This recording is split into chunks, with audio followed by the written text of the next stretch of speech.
Shalom semuanya. Natal berbicara tentang kelahiran Tuhan Yesus ke dalam dunia ini. Ternyata kelahiran Tuhan Yesus ke dalam dunia ini sudah dinubuatkan oleh Nabi Yesaya sekitar 700 tahun sebelumnya. Yesaya 9 ayat 5 berkata, sebab seorang anak telah lahir untuk kita, seorang putra telah diberikan untuk kita, tampuk pemerintahan ada di atas bahunya.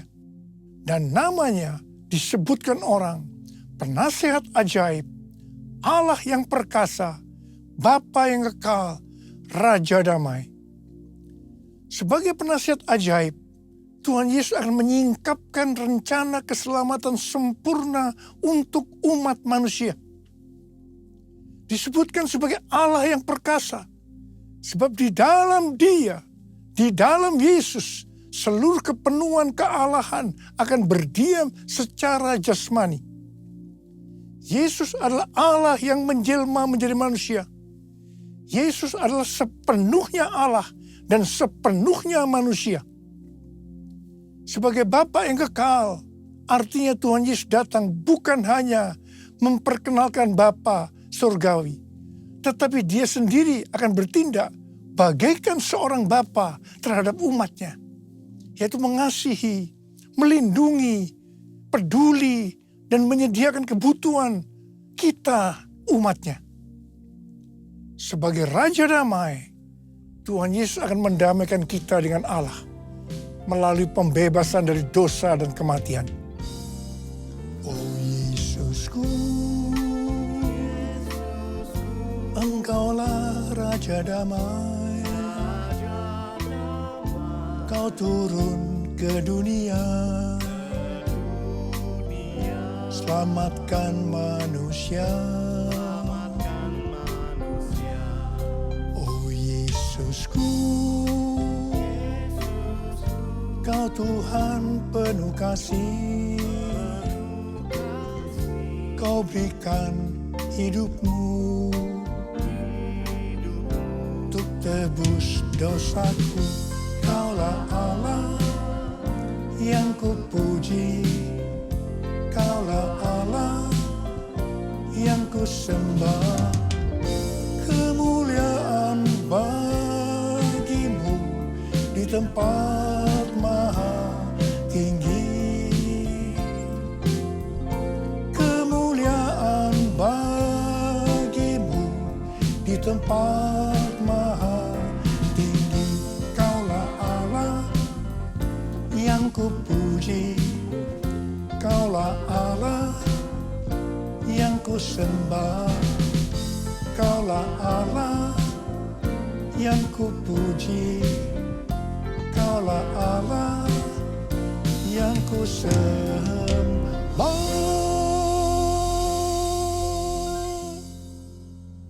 Tuhan Yesus berkata dalam Yohanes 3 ayat 16, karena begitu besar kasih Allah akan dunia ini, sehingga Ia telah mengaruniakan anak yang tunggal, supaya setiap orang yang percaya kepadanya tidak binasa, melainkan beroleh hidup yang kekal. Ada apa dengan manusia, sehingga Tuhan Yesus harus datang ke dalam dunia ini? Alkitab katakan, semua orang telah berbuat dosa, dan telah kehilangan kemuliaan Allah. Upah dosa adalah maut, mati. Tempatnya di neraka. Neraka adalah tempat yang sangat mengerikan. Neraka adalah tempat yang paling gelap dan terdapat ratap dan kertak gigi.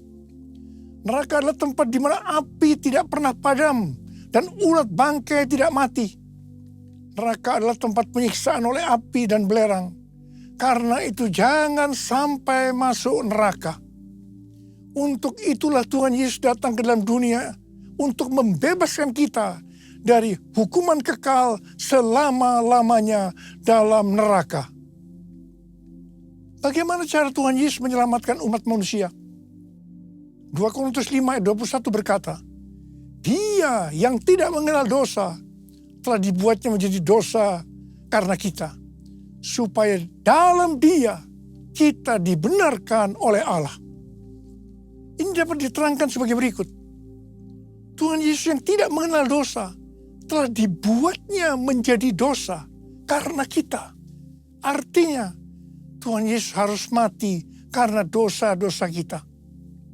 Sebenarnya kita yang harus mati. Karena kita lah yang berdosa. Upah dosa adalah maut, mati. Tetapi Tuhan Yesus tidak berdosa, telah dijadikan dosa. Artinya Tuhan Yesus yang mati menggantikan kita. Kalau kita melihat cara mati dari Tuhan Yesus, saya katakan bahwa itu sangat-sangat tidak manusiawi. Pada saat orang-orang Yahudi berteriak, "Salibkan dia! Salibkan dia!" Maka Tuhan Yesus harus disalibkan. Proses awal dari penyalipan, jubah Tuhan Yesus dibuka. Tuhan Yesus diikat pada sebuah tonggak. Di sebelah kanan dan kirinya ada dua algojo yang memegang cambuk. Ujung cambuk itu dari potongan tulang dan potongan besi. Setiap kali cambuk itu dihunjamkan pada tubuh Tuhan Yesus, akan menimbulkan luka yang dalam. Darah bercucuran, sakitnya luar biasa. Tuhan Yesus berteriak-teriak kesakitan. Tuhan Yesus bermandikan darah. Apakah proses itu sudah selesai? Belum. Kepala Tuhan Yesus diberi mahkota duri. Duri ditancapkan di kepalanya dengan cara dipukul. Sakitnya luar biasa. Darah bercucuran. Apakah sekarang sudah selesai? Belum. Tangan dan kaki Tuhan Yesus dipakukan di kayu salib. Sakitnya luar biasa. Darah kembali bercucuran. Tuhan Yesus digantung di atas kayu salib. Di sini Tuhan Yesus menderita secara lahir maupun batin. Secara lahir dia merasakan sesak luar biasa karena cairan yang menekan jantungnya. Secara batin dia mendengar dan melihat semua orang menghujat dia, termasuk salah satu penjahat yang ada di sebelahnya. Pada akhirnya setelah Tuhan Yesus berseru, "Sudah selesai. Kepadanya mulah nyawaku kuserahkan." Tuhan Yesus mati. Pertanyaannya, mengapa Tuhan Yesus harus mati dengan cara seperti itu? Dengan penderitaan yang luar biasa. Darah bercucuran secara luar biasa. Mengapa tidak dengan cara mati yang mudah? Dipenggal kepalanya, selesai. Mengapa harus dengan darah bercucuran? Alkitab katakan, tanpa penumpahan darah, tidak ada pengampunan dosa. Untuk mengampuni dosa saudara. Dosa saudara, dosa kita semua. Tuhan Yesus harus mati dengan cara demikian. Selain itu, apalagi yang Alkitab katakan dengan cara mati Tuhan Yesus yang seperti itu? Yang pertama, penyakit kitalah yang ditanggungnya. Dan yang kedua, penderitaan kita yang dipikulnya. Dan oleh bilur-bilurnya kita disembuhkan. Betapa Tuhan Yesus mengasihi kita semua.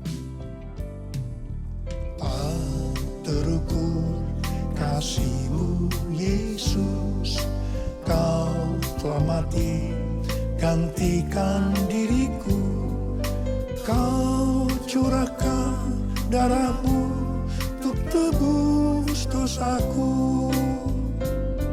Layaklah Kau Tuhan dipuji dan disembah dengan segenap hatiku. Layaklah Kau Tuhan dipuji dan disembah dengan segenap jiwa ragaku. Dengan segenap jiwa ragaku. Dengan segenap jiwa ragaku. Kita mengenal ada 3 tahap proses keselamatan. Tahap pertama adalah pembenaran, justification. Kita dibenarkan bukan karena perbuatan baik kita, tetapi karena kasih karunia Tuhan yang kita responi dengan iman. Pada tahap ini, setelah kita bertobat dan menerima Tuhan Yesus sebagai Juru Selamat, kita akan mengalami kelahiran baru. Kelahiran baru adalah proses awal perjalanan rohani kita bersama Tuhan Yesus. Tahap yang kedua dari proses keselamatan adalah pengudusan, sanctification. Dalam proses ini, kita dikuduskan secara terus-menerus melalui Roh Kudus dan firman Allah. Dalam proses ini, kita bisa saja jatuh atau mengalami kegagalan. Yang penting, kita jangan berhenti. Tetapi harus bangkit dan terus maju. Pertobatan adalah kunci untuk kita bisa maju. Goal dari proses pengudusan ini adalah menjadikan kita serupa dengan gambarnya. Roma 8 ayat 29 berkata, sebab semua orang yang dipilihnya dari semula, mereka juga ditentukannya dari semula untuk menjadi serupa dengan gambar anaknya. Supaya anaknya itu, menjadi yang sulung di antara banyak saudara. Ini berarti goal kita sebagai orang Kristen adalah menjadi serupa dengan gambarnya. Untuk menjadi serupa dengan gambarnya, maka sesuai dengan 1 Yohanes 2 ayat 6 yang berkata, barang siapa mengatakan bahwa ia ada di dalam dia, ia wajib hidup sama seperti Kristus telah hidup. Karena kita hidup sama seperti Kristus telah hidup, maka kita akan menjadi serupa dengan gambarnya. Menjadi serupa dengan gambarnya artinya menjadi murid Tuhan Yesus. Tahap ketiga dari proses keselamatan adalah pemuliaan, glorification. Kita yang menjadi serupa dengan gambarnya, yaitu murid. Pada saat Tuhan Yesus datang di awan-awan untuk menjemput gerejanya, kita akan menerima tubuh baru yang dikenal dengan tubuh kemuliaan. Dan setelah itu kita akan diangkat bersama-sama untuk bertemu dengan Yesus Kristus di awan-awan. Setelah itu kita akan masuk surga dan akan bersama-sama Tuhan Yesus selama-lamanya. Layak dipuji disembah Kaulah yang bertahta dulu sekarang dan selamanya. Raja atas segala raja, namamu besar termulia.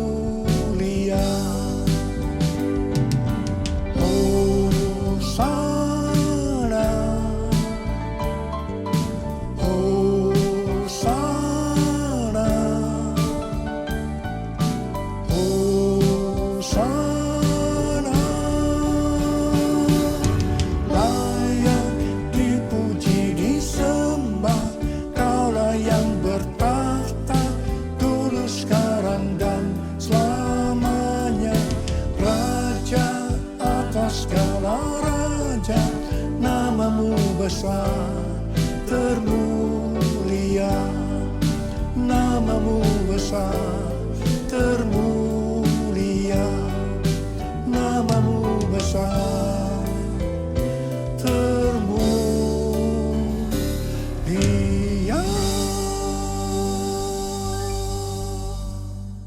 Yesaya 60 ayat 1 sampai dengan 3 berkata, bangkitlah, menjadi teranglah, sebab terangmu datang dan kemuliaan Tuhan terbit atasmu. Sebab sesungguhnya kegelapan menutupi bumi dan kekelaman menutupi bangsa-bangsa. Tetapi terang Tuhan terbit atasmu dan kemuliaannya menjadi nyata atasmu. Bangsa-bangsa berduyun-duyun datang kepada terangmu dan raja-raja kepada cahaya yang terbit bagimu. Bangsa-bangsa berduyun-duyun datang kepada terangmu dan raja-raja kepada cahaya yang terbit bagimu. Artinya, kalau kita bangkit untuk menyelesaikan amanat agung, maka akan terjadi penuaian jiwa secara global.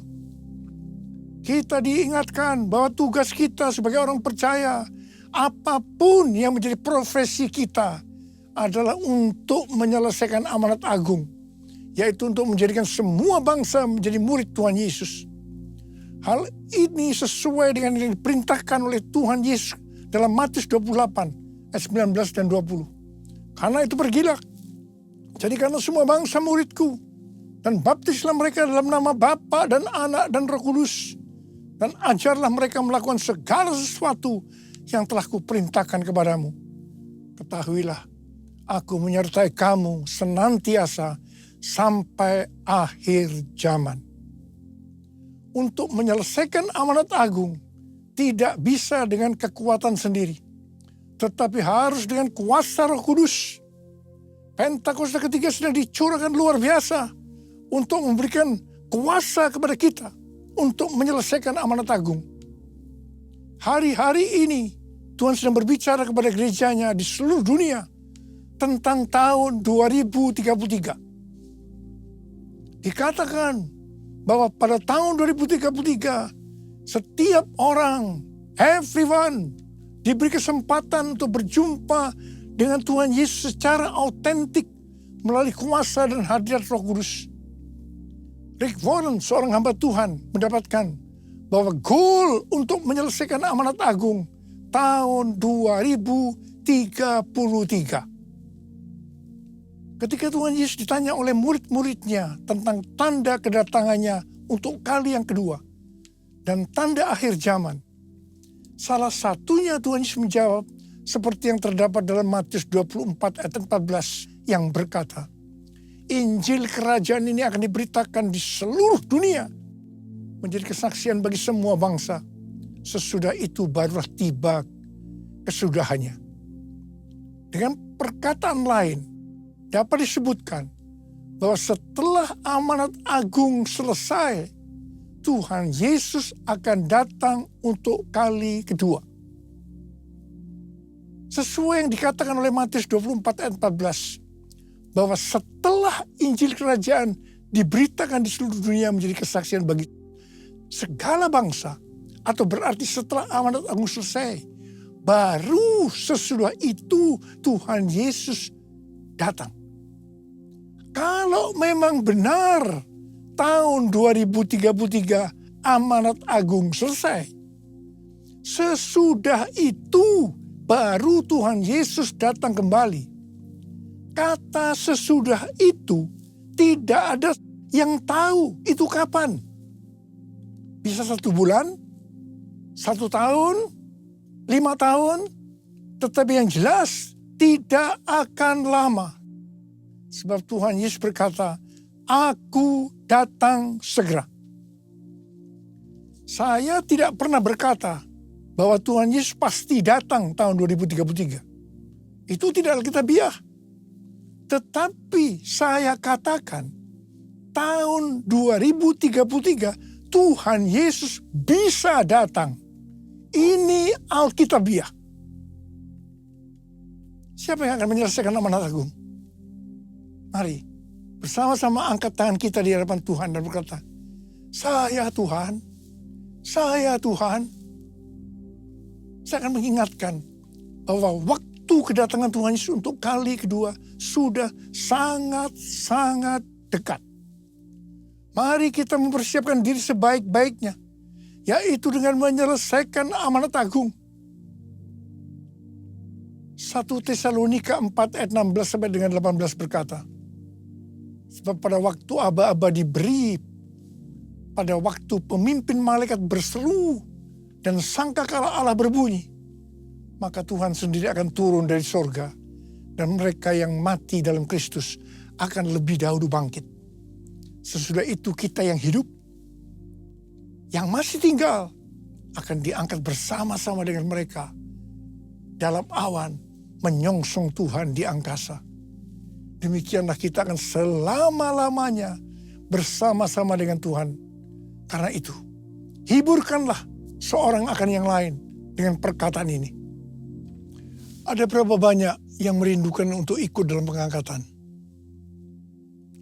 yang rindu untuk ikut dalam pengangkatan, kita harus melakukan seperti yang terdapat dalam Kolose 3 ayat 1 sampai dengan 4 yang berkata, karena itu apabila kamu dibangkitkan bersama dengan Kristus, carilah hal-hal yang di atas, di mana Kristus ada, duduk di sebelah kanan Allah.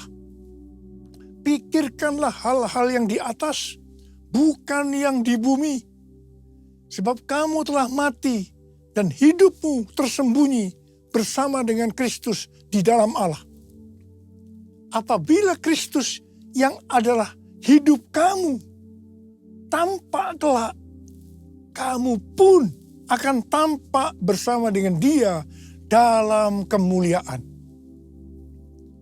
Jadi kita harus mencari hal-hal yang di atas. Kita harus memikirkan perkara-perkara di atas, bukan yang di bumi. Natal tahun 2024 mengingatkan kita bahwa Tuhan Yesus Kristus menghendaki agar kita hidup bersama-sama dengan Dia di sorga. Ingat bahwa di sorga kita punya Tuhan Yesus yang adalah penasihat ajaib, Allah yang perkasa, Bapa yang kekal, Raja damai. Karena itu kita harus memikirkan perkara yang di atas, dan perbuatan kita harus sesuai dengan itu. Kita harus menilai, mempertimbangkan, dan memikirkan segala sesuatu dari sudut pandang kekekalan dan surga. Tujuan dan sasaran kita hendaknya mencari hal-hal yang rohani. Tema Natal tahun 2024 adalah pikirkanlah perkara yang di atas. Karena Tuhan Yesus merindukan agar kita bersama-sama dengan Dia di sorga. Mari kita angkat tangan kita. Katakan bersama saya. Sembah dan puji Dia. Sembah dan puji Dia. Sembah dan puji Dia. Sang Raja. Sekali lagi. Sembah dan puji Dia. Sembah dan puji Dia. Sembah dan puji Dia. Sang Raja.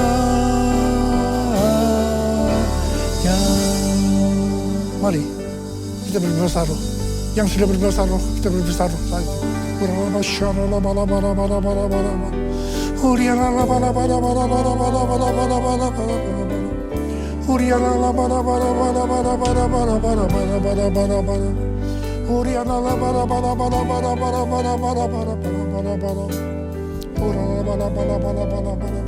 Bapa, kami berdoa buat anak-anak-Mu saat ini Tuhan. Kami akan mengakhiri tahun 2024. Kami akan memasuki tahun yang baru, tahun 2025.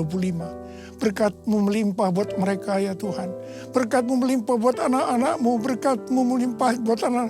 Hamba berdoa Tuhan, biarlah apa saja yang dikerjakan anak-anak-Mu berhasil. Karena mereka mengerti ya Tuhan.